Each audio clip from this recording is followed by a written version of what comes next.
দুনিয়া যতই সাজাও বান্দা মনে রাখো তুমিও থাকতা না, দুনিয়াও থাকতো।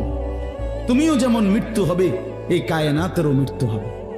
এই দুনিয়ার প্রত্যেক মানুষের মৃত্যু হলে সেটারে মৌত বলে, আর একদিন গোটা সৃষ্টি জগতের মৃত্যু হবে, সেটারে কেয়ামত বলে, সেটারে কেয়ামত বলে। কেউ থাকবে না, আল্লাহ কথাকে বারবার মনে করাইছে। তোমার যেমন মৃত্যু হবে, সৃষ্টি জগতেরও মৃত্যু হবে। তুমি যেদিন মরে যাবা, আমি যেদিন মরে যাব, সেদিনও পৃথিবীতে সূর্য উঠবে, চাঁদ উঠবে, ব্যস্ত মানুষ সব বাজার ব্যবসা ঠিকই চলবে, সব দৌড়াচ্ছে, শুধু আমি নিস্তব্ধ, শুধু আমি থেমে গেলাম। আমার হাত আর নড়ে না, পাও আর নড়ে না, আমার আর চোখ খোলে না, আমার আর জিন্দিগির কোন স্পন্দন নাই। এরই নাম দুনিয়া, এরই নাম দুনিয়া।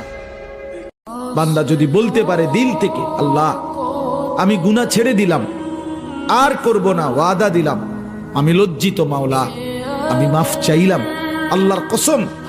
আল্লাহ বলেন উলাইকা জাযাউহুম মাগফিরাতুম মির রাব্বিহিম, আমি ওয়াদা দিলাম বান্দা 90 বছরের গুনাহ আমি একসাথে মাফ করে দিলাম।